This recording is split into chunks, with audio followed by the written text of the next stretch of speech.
Alô Alberto, alô Alberto. Olá, Tiago. Ok, estás-me a escutar bem? Estou a escutar-te também em belíssimas Perfeitamente. condições. A ti Alberto e à tua bonita prateleira, que foi destacada a semana passada por um espectador da Lenga-Lenga do Costume e hoje estás de novo com esse Eu já falei bonito contigo cenário. da minha coleção de guitarras, que nenhum Da espectador tua- repara. Não, talvez esta semana É uma alguém coleção fosse pequena, mas antecipaste, mas e mais interessante do que vislumbrarmos a coleção era escutarmos se calhar um tema interpretado. Só um solo, um solzinho, assim, uma coisa rápida, vou uns esperar Dire Straits, 15 minutinhos, para termos 2 ou 3 subscritores, depois corro com os derradeiros, muito bem, sim, para para fecharmos fecharmos isto de vez. em grande ou em pequeno. Sim, para já em Espera em princípio pequeno. ainda não é a última lenga-lenga do Não, costume não, não e é o merece. episódio número 8 de 12 de julho de 2022 e Tá. como sempre estamos a estrear às 21 horas de terça-feira no canal do YouTube do Comitê Central e no canal de Facebook do Comitê Central. Esta semana trazemos mais 3 temas extremamente interessantes. Tiago, desculpa interromper. Diz-me. Vamos lembrar às pessoas que também existem os podcasts. Pá. A gente lembra, Exatamente. mas os podcasts, as pessoas vão ao Facebook ver e vão ao YouTube e fazem muito bem, mas realmente isto desde que passou para Lenga-Lenga, as pessoas deixaram de ir tanto aos podcasts e acho que há ali qualquer problema de busca. Se houver, digam-nos, sinceramente, não é Sim, piada. exatamente. Mas Se em houver um princípio, problema de busca, o podcast da Lenga-Lenga do Costume está disponível naquelas plataformas em que costumam ouvir os Pois. vossos podcasts, Apple Podcast, Spotify e Google Podcast, a Lenga-Lenga do Costume. E se ainda não descarregaram, é uma ótima altura para depois de visionarem este episódio, que é o 8º, escutarem tudo para trás, desde o primeiro para a matéria e ficar bem sabida. E depois podermos então fazer a nossa prova da frição. É bem lembrado, Alberto, obrigado. Dizia eu que hoje temos mais 3 temas muito prementes e se calhar começamos já com o primeiro, que é a polémica em torno da família Mesquita Guimarães e o Ministério Público. A família Mesquita Guimarães de Famalicão, é assim, podia ser Mesquita Guimarães de Guimarães, facilitava um bocadinho toda esta problemática, mas é a família Mesquita Guimarães de Famalicão e o Ministério Público estão aqui num confronto de titãs por causa da frequência da cadeira de Cidadania e Desenvolvimento por parte de dois dos filhos desta família Mesquita Guimarães, sendo que o Ministério Público informou há dias que considera que os pais, e estou a citar, põem em perigo a formação, educação e desenvolvimento dos filhos, adiantando ainda que há o perigo de os jovens sofrerem maus tratos psíquicos. Portanto, o Ministério Público tomou aqui uma posição em relação ao facto da família Mesquita Guimarães não querer que estes seus 2 filhos frequentem a cadeira de Cidadania e Desenvolvimento, e essa posição é um bocadinho surpreendente, eu diria, e um bocadinho radical também. O Ministério Público realmente tem aqui uma posição de força muito significativa que eu não sei, surpreendeu-te, Alberto? Tem a posição de força a 2 níveis, desculpem a expressão, mas por um lado o facto da perseguição, de não abrandarem a perseguição, ou não desistirem dela, não abdicarem dela, eles continuam a perseguir especificamente aquela família, porque é a família que tem tido, a meu ver, esta é a minha perspectiva, outros poderão ter outra perspectiva, mas tem tido a coragem de se bater por aquilo em que acredita. Mas além disso, o Ministério Público desta vez usou uns termos, usou uma linguagem absolutamente canalha, sinceramente, que não há outra forma de escrever aquilo. Além de perseguir exclusivamente uma família por uma questão de como é que se dizia quando havia aquela possibilidade de nos livrarmos da tropa, por objeção de consciência, não é? Exatamente. Ainda por cima falam de uns termos que são inaceitáveis num regime democrático, que é uma coisa medonha. Eles, além de acusarem os pais de causarem maus tratos nos filhos, nos 2 rapazes em questão, ali ainda há mais umas alusões a coerção emocional, e que os pais dão exemplo de fora da lei, de pessoas que desobedecem à lei. Sim, como se a lei fosse para nós engolirmos as leis todas que existem em cada país, como se fosse o decálogo, quer dizer, como se aquilo fosse a verdade absoluta. Como se não houvesse possibilidade de questionarmos as leis. Sim, que parece linguagem de Coreia do Norte, sabes? Sim, sendo que ainda para mais essas alegações do Ministério Público não são consubstanciadas por nada, ou seja, Não, claro elas não. são fundamentadas supostamente no simples facto daqueles 2 miúdos não frequentarem esta disciplina. Não frequentar uma disciplina que é tornada obrigatória, que nunca deveria ser, porque é uma disciplina, mesmo que não eu considero-a politizada e ideológica, mas mesmo quem não considera, não há de achar que aquilo que é lecionado na disciplina de cidadania é algo que compete especialmente à escola ensinar, ou mesmo que assim o acho difícil defender que aquilo deve ser obrigatório. É matéria de juízo de valor e não de juízo de facto. Aquilo não é biologia, não é matemática, não há nenhuma língua, não é? Sim, e não estás sequer, pois, e como salvaguardaste, não estás sequer a pôr a questionar o facto de alguns daqueles conteúdos poderem ser considerados ideologicamente carregados, digamos assim, e em muitos casos não fundamentados em nada de especialmente científico. Nada, sim. São juízos de valor, de facto.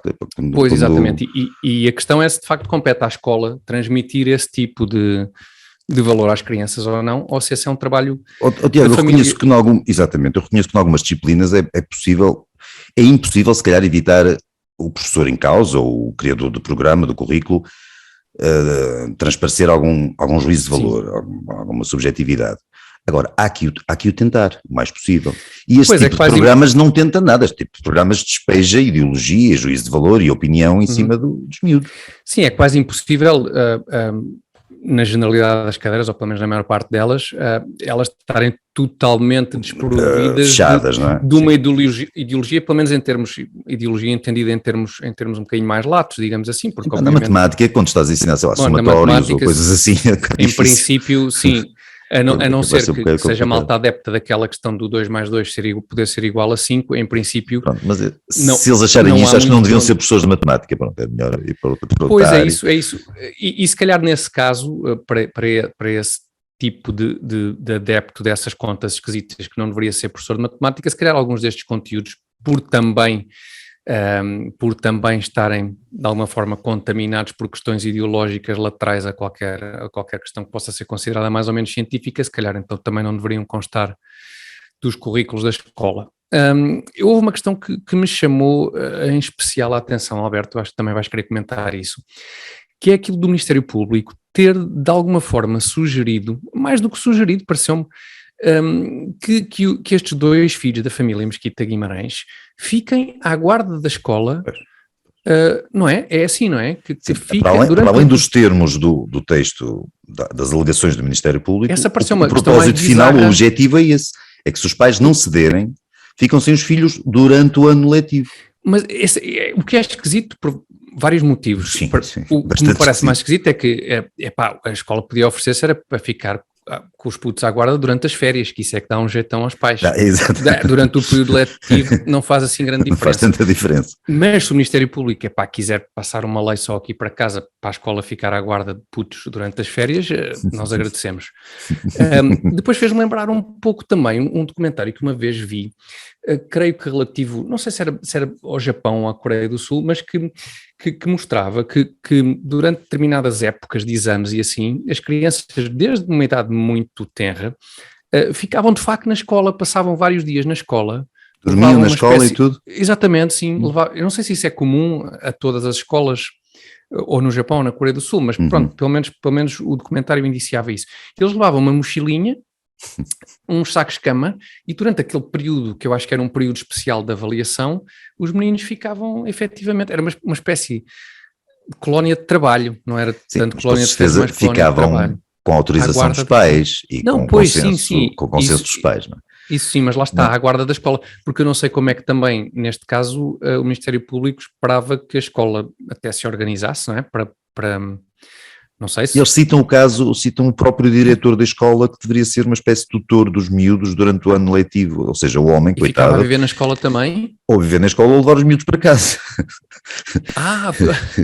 Ok. Não sei exatamente, a logística disto, a ideia é absolutamente cretina, a logística é mais ou menos imperceptível, e depois parece, por cima disso tudo, parece que ainda é legal, porque o observador, por exemplo, ou pelo menos o observador foi ouvir alguns juristas, e toda a gente diz que não parece haver enquadramento legal nenhum para estas coisas, Nunca para esta hipótese se verificar, nunca se ouviu falar de semelhante coisa.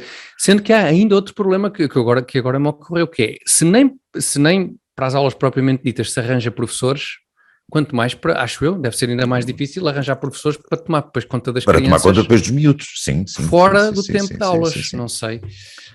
Enfim. Eu acho que nesta história há uma coisa aqui, uma coisa um bocadinho lamentável, é que há muita gente, e nota-se isso, que há muita gente a apoiar a decisão dos pais destes 2 miúdos, lá da família Mesquita Guimarães, mas há muito pouca gente a imitá-la. Ou seja, gente que tem filhos em idade de frequentar a disciplina de cidadania e desenvolvimento e que não vão ao mesmo limite, à mesma instância desta família de Famalicão, que tem tido a coragem, estão a torcer por ali, mas não querem chatices. É uma coisa muito portuguesa, é não querer chatices, mesmo que estejam de acordo com o motivo dessas chatices, não é? Estão a ver a porrada, não é? Estão a ver a porrada entre o Ministério Público e a família. Querem que o Ministério Público perca, e justamente, não é? Se meia dúzia deles interviessem, se calhar davam cabo do Ministério Público, mas não vão em frente, ficam assim. Isso é um bocadinho triste e é um bocadinho português também. E é muito impressionante esta resistência da família Mesquita Guimarães. Tem tido coragem, de facto, agora sem qualquer ironia. Sem qualquer ironia, e eu acho que, francamente, mas isto é uma nota, lá está, meramente pessoal, mas é para isso que nós cá estamos, e eu acho que escolheram uma boa causa, para ser não faz sentido nenhum prejudicar alunos, que por cima acho que são brilhantes a tudo, a todas as disciplinas, são particularmente bons, não é? Numa família que a gente não sabe o que se passa na casa das pessoas, mas que obviamente é uma família estável e decente e não sei o quê. Parece, pelo menos é a impressão que passa, não se vê ali nenhum indício de maus tratos ou de coerção emocional.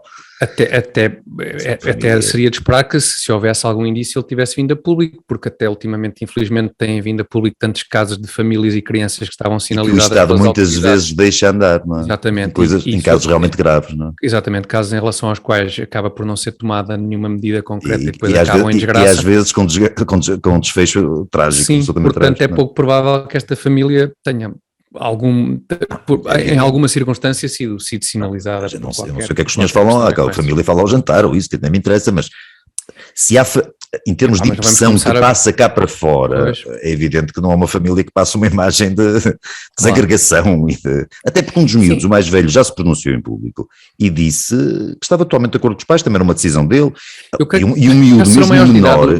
Não, são menores, mas os dois que estão envolvidos na questão, mas mesmo menores de idade, por exemplo, são ouvidos em casos de divórcio, em casos de tutela. Pois, exatamente, portanto, sim. Podem ser ouvidos nisto e do que foram ouvidos, eles estão perfeitamente de acordo com os pais. Os pais estão a apontar uma pistola à cabeça dos miúdos, nós não sabemos, mas sinceramente não parece que estejam.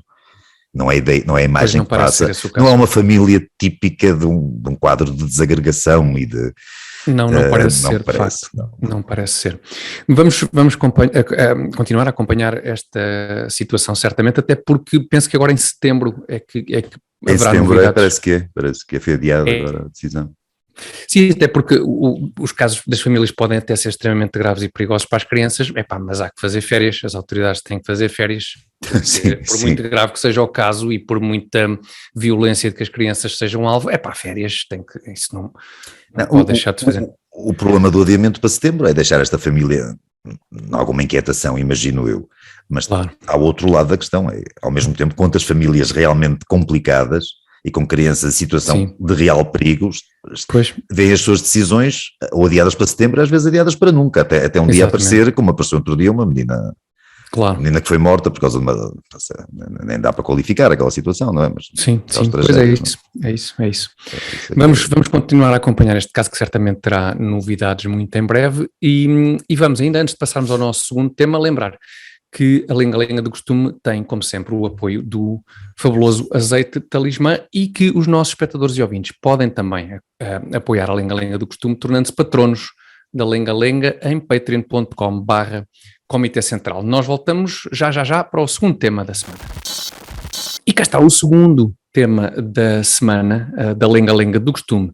Número 8 é, Alberto, o facto de o Presidente da República e o Primeiro-Ministro terem suspendido as suas férias, terem cancelado a agenda que tinham para a próxima semana, ou para esta semana, aliás, por causa do perigo de incêndios que esta onda de calor que temos vivido está a gerar.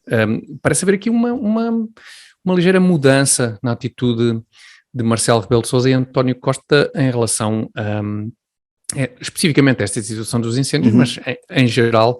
em relação a 5 anos atrás, não é? Que podem levantar algumas, que podem ser situações que podem ser problemáticas, sim, nomeadamente em relação ao que se passou há 5 anos atrás em Pedrógão. Alberto. Eu não sei se este cancelamento, este duplo cancelamento do professor Marcelo e do Dr. Costa, se foram de férias. Eu não sei se eles tinham visita, um ia a Nova Iorque e outro ia a Moçambique, não é? Não sei se eram visitas de férias. Pois não tenho a certeza. Não tenho abusivo da minha parte. Não, eu acho que eram visitas oficiais importantíssimas, eu acho, especialmente para Moçambique e para os Estados Unidos, não é? Eu acho que o Presidente da República tinha uma viagem marcada para Nova Iorque, mas essa também não foi difícil de desmarcar, sejamos justos, porque em Nova Iorque também não é o melhor sítio para andar com a pança ao léu e tronco nu e... Não, atirar só o Hudson. Aquelas praias são mazinhas, não justifica. Há os Hamptons mais a norte um bocadinho. Mas deve ser fresquinho, não é? Deve ser a água deve ser mais fria. Eu já tomei banho em Coney Island. Coney Island. Não recomendo a higiene, mas recomendo a temperatura da água, se calhar pela falta de higiene da mesma. É muito provável. A água não estava fria. Coney Island, o barreiro ao pé de Coney Island parece um mínimo em princípio, não é? Era um lugar peculiar. Aproveitaste as ondas daqueles mega cacilheiros, se calhar, não é? Como se faz também ali para fazer carreirinhas. O professor Marcelo já tomou no Rio Tejo, também não será assim a água já, mais atenção, pura. No Rio Tejo já há uns bons anos atrás, numa altura em que o Rio Tejo não era aquela, hoje em dia pode-se beber água do Rio Tejo, comparar com aquela altura em que, eu não experimentem, de qualquer maneira não experimentem, mas na altura em que Marcelo tomou banho no Rio Tejo, acho que a situação era bem pior. Mas, portanto, parece haver... Tiago, a questão é, o que é que eles... Tudo bem que se eles fossem para fora, nós íamos criticá-los na mesma, é verdade. Certo. Mas eles ficaram cá a fazer para isso também. É evidente. Hoje eu ouvi que o Dr. Costa reuniu com tudo que era responsável das autoridades dos fogos e dos bombeiros e dos incêndios e do que calha. Ou seja, as pessoas, em vez de estarem a coordenar ataques aos incêndios, estavam a reunir com o Dr. Costa. Que presumivelmente é um especialista nisto, que até aquele passado daquela coisa do Ciresp. Será que já está a funcionar? Será que aquele o mítico Ciresp que eu fui buscar esse, não é? Que comunicava em todas as circunstâncias, menos em situações de emergência. É verdade, menos. Será que já está resolvido? Sim. Porque quando foi da desgraça de Pedrógão, criticou-se muito o facto de, a posteriori, o Presidente da República e o Primeiro-Ministro estarem constantemente no local a atrapalhar as operações dos profissionais que estavam efetivamente a combater os incêndios e a controlar a operação no terreno. Agora, se calhar, estão a atrapalhar porque lá está, porque estão em salas com estas pessoas a querer coordenar coisas, quando se calhar no terreno faz mais falta o trabalho. Mas não sei. Em coordenar uma operação ou um conjunto de operações complexas, a coordenação, estar a cargo de pessoas que dificilmente coordenariam uma reunião de condomínio, não dá muito para levar a sério, não é? Sim. É o que eles tentam e, enfim, não podemos comparar o que está a acontecer agora com o que aconteceu em 2017 e com certeza não vai acontecer, e esperemos que não vai acontecer nada de parecido e que não morra ninguém nesta história toda dos incêndios. Agora, a parte dos incêndios deveriam ser evitáveis o mais possível, e tinham-nos prometido, na sequência de 2017, de junho e de outubro, não era? Pedrógão e depois Leiria, aquelas coisas todas, tinham-nos prometido que iam ser tomadas providências absolutamente decisivas, nunca mais se repetir nada semelhante. E é o que se está a ver, tirando a parte das vítimas mortais, felizmente, não se impediu absolutamente nada. Não foi propriamente noticiado que se tenha feito nada que se assemelhe a uma revolução na prevenção. Não, foram noticiados anúncios dessa revolução, isso como sempre. Isto a partir de agora vai ser totalmente diferente. Nomeia-se já aqui 5 comissões e mais 2 institutos e mais um diretor-geral e mais não sei o quê, mas na realidade estamos na prática continuamos sim. Sim, a acender velinhas, de preferência longe de material que arda facilmente, Exato. para ver se de facto não se repete o tipo de desgraça. E não venham com argumentos, 2017. porque hoje ou ontem o secretário de Estado da Proteção Civil veio com um argumento extraordinário, que é reuniram-se condições de que não há memória, que tenha havido alguma vez condições como estas. Condições como calor no verão. Sim. Não há As memória de deste calor ano no verão. ou as de há 5 anos?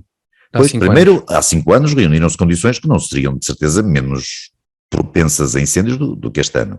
Mas nos anos intermédios, nos anos anteriores a 2017 também, eu julgo que no verão é normal que haja temperaturas altas. O verão diz que às vezes faz calor no verão. Mas estes senhores descobrem isso a cada momento. Sim. E houve está quente em julho e tal. Exatamente. Também este interregno da Covid, em que parou tudo, mas os incêndios também não tiveram disponibilidade para andar aí a queimar coisas. E aparentemente isso também não terá contribuído para que de facto nestes 5 anos se tenha alterado alguma coisa de substancial no que a estas medidas diz respeito. Eu vi em tempos uma notícia que dizia qualquer coisa assim do género, Estado poupa não sei quantos milhões em material, acho que helicópteros. Portanto, o facto de não ter helicópteros, sim, que neste caso para combater incêndios era bom porque é uma poupança, está-se a poupar, no fundo não temos... Também estão a poupar em honorários daqueles do pessoal clínico que deveria estar nas urgências que estão fechadas, por exemplo, também é uma poupança. Também é uma poupança, sim. O governo tem poupado bastante. O pessoal dos aeroportos que deve receber os passageiros, mas que não estão lá. Não estão lá. E não é, a questão, Tiago, é que muitas vezes nem é por poupança, muitas vezes gasta-se mais, cada vez mais. O caso do SNS é exemplar. Sim. Não é por falta de dinheiro gasto, ou às vezes nem falta de pessoal, é mesmo má gestão, má organização, maus princípios, maus valores. E nesta matéria dos incêndios eu não tenho tantas certezas quanto no SNS, é evidente que há ali um viés ideológico a presidir ao descalabro em que está. Agora, no caso dos incêndios, não sei muito bem o que é que se pode fazer ou deixar de fazer, não vou fingir que sou especialista em incêndios, e se houver gente interessada em destruir, isto é uma coisa, isto é como o terrorismo e essas coisas, se há gente interessada em destruir... Sim, é extremamente fácil de fazer. É fácil, é muito fácil estragar, destruir, fazer o mal, é muito mais fácil do que fazer o inverso, não é? Pois, no SNS tens um bolinho de várias camadas, não é? Tens a incompetência, tens a ideologia, tens tudo isso. Aqui tens, porventura, só há um desnorte e uma certa competência inata desta gente. De organizar o que é preciso organizar. Uma boa notícia, neste momento, uma excelente notícia, é que vocês vão poder, no final desta segunda parte, ver um soberbo reclame, que é o do azeite talismã, que continua a apoiar a lenga-lenga do costume, e é isso que vamos ver desde já.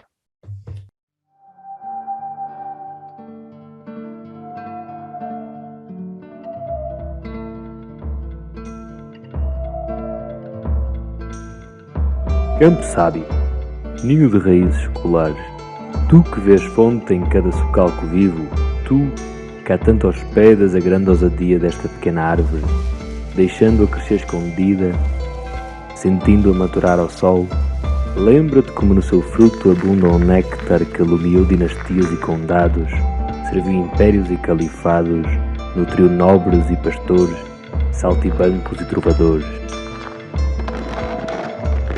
O nosso ouro líquido, hoje unindo aldeias a metrópoles no elevo de um sabor único, Campo Sábio, a tua bondade, aliada à energia do nosso zelo, constrói uma tradição que é já talismã. Aí está, o soberbo anúncio do azeite talismã, que continua a acompanhar a lenga-lenga do costume, apoio que nós muito agradecemos, e aproveitamos para lembrar os nossos espectadores e ouvintes que podem também contribuir para que a lenga-lenga do costume prossiga durante muitos e bons anos, tornando-se patronos em patreon.com/Comitê Central. Alberto, chegados ao terceiro tema, mas ainda antes do terceiro tema, lembrei-me de uma coisa ainda em relação aos incêndios. Eu acho que percebi porque é que, entretanto, estive a pensar um bocadinho mais sobre o assunto, porque é que António Costa desta vez optou por não se ausentar do país em fases complicadas que tenham a ver com incêndios. Provavelmente porque na próxima campanha eleitoral, por achar que eventualmente na próxima campanha eleitoral poderia não conseguir evitar bater em senhores idosos que depois se dirigissem a ele, lançando bocas sobre o facto de, como aconteceu em 2017, António Costa, em certa fase do processo pós-incêndios, do Pedrógão, o incêndio do Pedrógão se ter ausentado do país para Ibiza, penso eu, não é? Ibiza. Acho que foi Ibiza e de férias. De e não foi ao contrário do que o senhor idoso que ia levando disse, não foi durante os incêndios propriamente ditos, porque isso também o Dr. Costa não podia prever que naquele dia ia haver incêndios e que ia morrer gente. Foi durante os enterros das vítimas, ou da maioria das vítimas de Pedrógão. Era aí Exatamente. Foi nessa fase que Sua Excelência, o Sr. Primeiro-Ministro, foi para Ibiza passar férias. Se ausentou e, portanto, também mereceu a música que eles passam lá, aqueles êxitos de Ibiza e tal. Sim, foi bem feita. Sim, é castigo, isso é castigo, mas agora a parte séria, sim. Foi. Sim. Mas enfim, isto era só uma parte em relação ao nosso segundo tema, porque o terceiro tema e último desta semana é um tema que considerámos ambos muito interessantes, provavelmente somos os dois indivíduos que consideraram este tema interessante e muito provavelmente não pela notícia em si, que é a seguinte: a partir deste dia 6 de julho, deste 6 de julho, portanto deste mês, os carros na Europa têm de estar equipados com aquilo que se chama um assistente de velocidade inteligente, que com recurso ao GPS e à câmara, basicamente significará o fim das multas por excesso de velocidade, porque, segundo percebo, eu confesso que nunca lidei enquanto condutor com este sistema chamado ISA, mas de facto este sistema detecta os radares e ajusta a velocidade dos veículos à velocidade máxima permitida no local onde estão os radares. Isto se percebi bem a notícia. Se não percebi bem, provavelmente nada do que vamos dizer faz nenhum sentido, mas acho que é isto, a ideia é esta. E a diferença é que, a partir de 6 de julho, este equipamento, que era um equipamento que por defeito estava desligado nos carros e que podia ser ligado, passa agora por defeito a estar ligado, digamos assim. Portanto, e a poder ser desligado ou não? Eu acho que sim, para já deixam de desligar. Ainda deixam, mas não durará muito isso, essa eu acho que eu acho que esta breve introdução também acho que permite perceber um bocadinho que estamos aqui, muito provavelmente, em mais um daqueles casos da clássica slippery slope, não é? Que claro, gradualmente vão sendo introduzidas aqui medidas restritivas, neste caso, enfim, das decisões que nós podemos tomar enquanto condutores de um veículo, mas esta é apenas uma vertente em que é relevante que se tomem medidas que tendencialmente limitam a nossa liberdade. Isto dos carros é relevante para ti, Alberto? O carro, digamos, simboliza para ti alguma coisa que seja realmente relevante, ou isto é um problema é uma questão sem qualquer muito importância? Relevante. Eu não percebo nada de carros, não ligo especialmente a carros, prefiro um carro melhor do que um carro pior. Como é que é? Espera, não sei se percebi essa parte. Prefiro um carro melhor a um carro pior. Prefiro um carro bom a um carro menos bom. Sim. Eu por acaso também. É daquelas coisas, é esquisito, mas prefiro.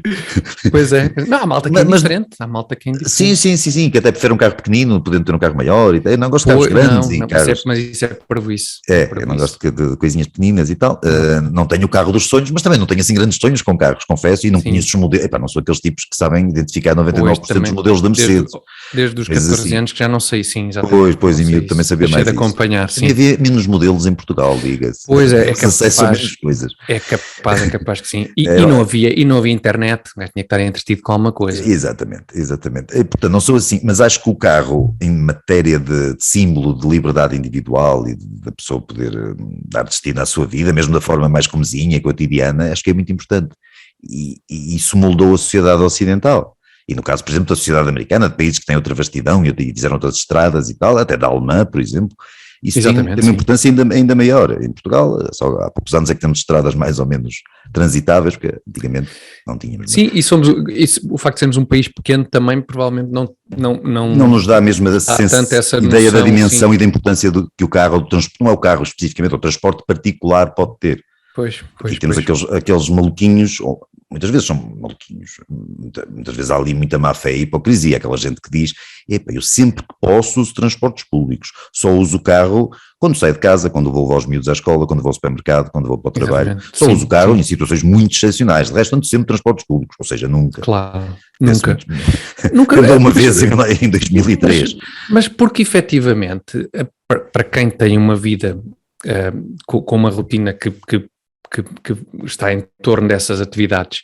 Epá, de facto o carro é a melhor coisa que pode, é a melhor invenção de sempre, porque de facto permite-nos, eu sou sensível à simbologia, e não só à simbologia, mas objetivamente ao que o carro simboliza, que é, nós já noutra ocasião tínhamos falado sobre isto, mas a possibilidade de nós nos deslocarmos para onde queremos, quando queremos, basicamente com quem queremos, nas circunstâncias em que queremos, é uma coisa que vai começar tendencialmente a desaparecer, e isto é um passo nesse sentido, ou seja, o passo seguinte, qual é? O passo seguinte é uma pessoa meter-se dentro de um veículo que se conduz sozinho, que decide o caminho por onde vai, que decide a que velocidade é que vai, e que está a emitir informações sobre o teu percurso ao mundo, não é? Ao mundo, ao Estado. Acho que é no Minority Report, que há muitos filmes que têm, obviamente, essa...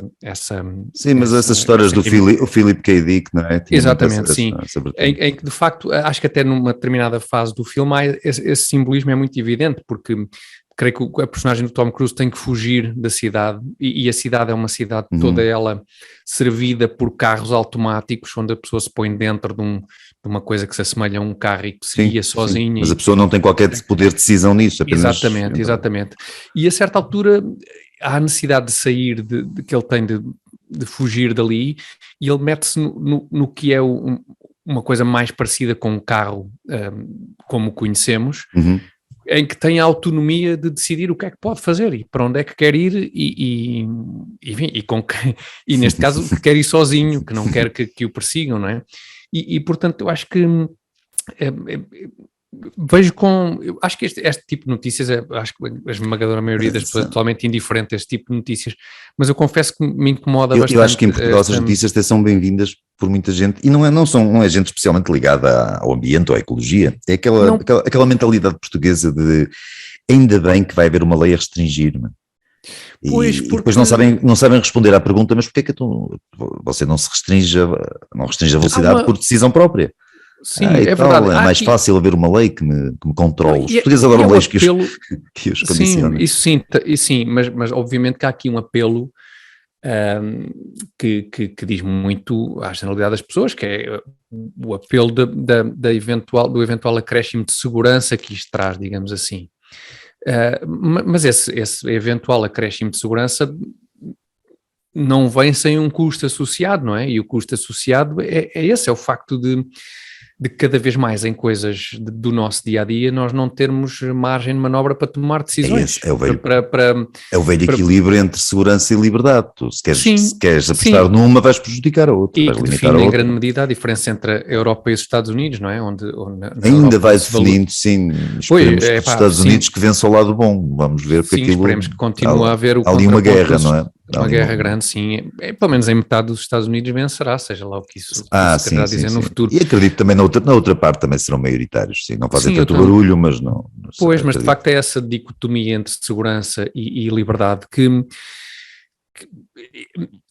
da qual eu acho que nós estamos muito dispostos, desse equilíbrio do qual nós estamos muito dispostos a abdicar em nome de uma suposta segurança acrescida. E estas medidas, estas pequenas medidas que vão sendo recebidas como tu dizes, eu acho pela esmagadora maioria das pessoas com agrado, vão se acumulando e de facto receio que cheguemos a um ponto em que uma coisa tão básica como o anseio de ir para um determinado sítio, a uma determinada hora, por um determinado caminho, com determinadas pessoas ou com ninguém, deixe de ser possível. E isso... um bocado falaste num filme e também num romance do Philip K. Dick, do Minority Report, não é? Eu citei assim de cor, eu não me lembro do filme, eu vi o filme, não me lembrava de pormenor, mas a questão não é essa, é que esses escritores, e são vários, que previram distopias, que tinham uma visão distópica da sociedade, estão a mostrar-se realistas, infelizmente.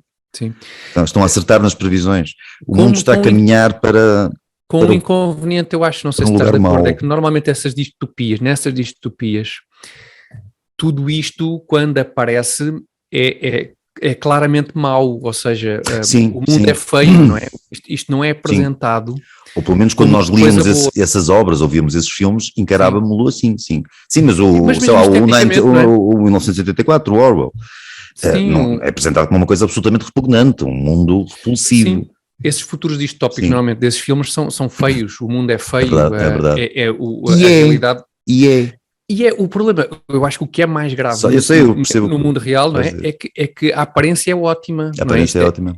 Isto consegue ser vendido como uma coisa... É cético, ou seja, é mais perigoso e é mais possível que assim esta visão distópica do mundo consiga impor-se, não é? Precisamente, eu acho que é esse o problema, é porque não é evidente que... Quem não interessa se de forma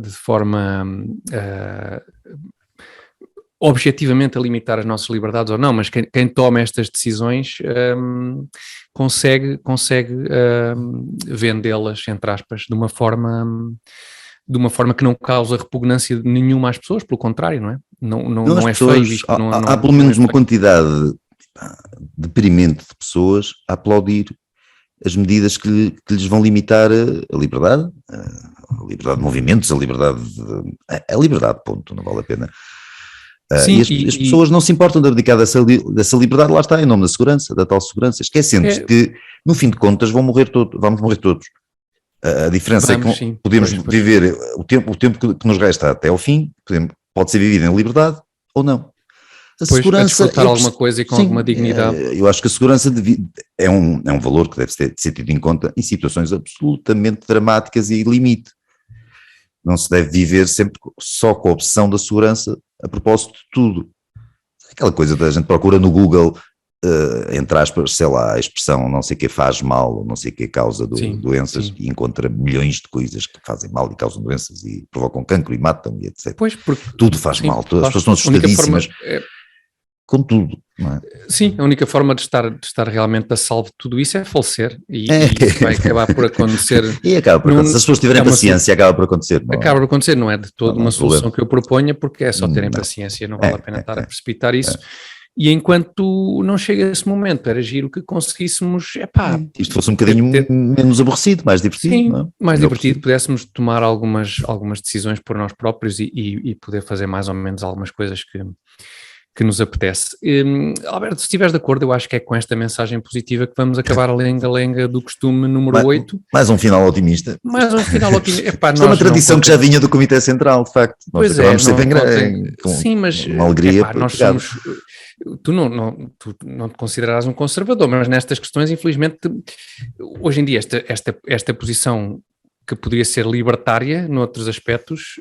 Eu estou a começar a sentir-me conservador, nunca passou pela cabeça conservar muitos dos valores que havia, sei lá, há 100 anos, ou há 200, ou há 400, ou não sei o quê. Precisamente. Não havia grande coisa a preservar que eu achasse muito estimável. 40 anos já te interessa conservar, não é? Acho que o Ricky Gervais dizia uma coisa, que houve ali um período, sei lá, entre 1985 e 2005, que foi um período, uma espécie de paraíso, em que vivemos num paraíso que não estávamos a notar que vivíamos, como é natural, acontece sempre assim, no Ocidente, pelo menos. Claro.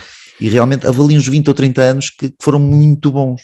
Sim, em que as coisas... nos países ocidentais e minimamente prósperos e desenvolvidos, não é? Sim, em que de facto estávamos aparentemente a resolver problemas, a melhorar. Éramos felizes e não sabíamos, não é? Sim, e portanto é isso, de facto somos conservadores no sentido em que isso eu gostava de conservar, sim, o que se vivia aí nesse período, que não foi assim tão ancestral quanto isso. Não é difícil recuperar, isso está tudo mais ou menos registado, é fácil perceber o que é que se passava na altura. De repente entrou numa escalada de anacronismo muito, muito assustador. De progressismo retrógrado. E pronto, e lá está. Não melhorámos o tom. Não melhorámos. É melhor ficarmos por aqui, senão vamos ficar por aqui, não sem antes agradecer ao Azeite Talismã o apoio que continua a dar à lenga-lenga do costume e lembrar aos nossos espectadores e ouvintes várias coisas. Podem apoiar-nos em patreon.com/Comitê Central. Devem ver-nos todas as terças-feiras às 21 horas no canal do YouTube do Comitê Central e no canal do Facebook do Comitê Central. E não se esqueçam dos podcasts, descarreguem o podcast da Lenga-lenga do costume em Apple Podcast, Spotify, Google Podcast, enfim, em todo o lado onde costumam ouvir podcasts. Deixem os vossos comentários, como repararam, nós hoje já abrimos com... não abrimos, vamos fechar com um comentário. Nós dissemos que íamos abrir com um comentário, Alberto. Vamos passar, Álvaro, sempre com um comentário dos nossos espectadores, mas esta semana olvidei, por isso vamos fechar com um comentário de um dos nossos espectadores, que é o Johnny780, que disse o seguinte na sequência da polémica da semana passada. É de uma família conhecida, são os 780. É os 780, não é? Exatamente. Acho que é primos daqueles dos 300, há também um filme sobre esses. É 300, não é? Acho que é 300. Sei que estás a falar da loja dos... nas guerras. Da loja dos... Mas é do filme daqueles tipo Troia, É daquelas guerras, daquela zona ali da coisa. Bom, diz o Johnny 780, a propósito da polémica que envolveu, que nós falámos a semana passada, o fundador da Prozis e a questão do aborto. Diz o Johnny 780, será que o CEO da Apple é anti-aborto? Se for, deixe de beber água. Abaixo os fascistas. Bom comentário de Johnny 780 e nós para a semana, a abrir e não a fechar, teremos o melhor comentário, aquele que considerarmos o melhor comentário da semana dos nossos espectadores e ouvintes. Portanto, comentem também onde for possível e ponham 5 estrelas em todo o lado, por favor, que nós agradecemos, e a lenga-lenga do costume fica por aqui. Até para a semana. Obrigado. Até para a semana.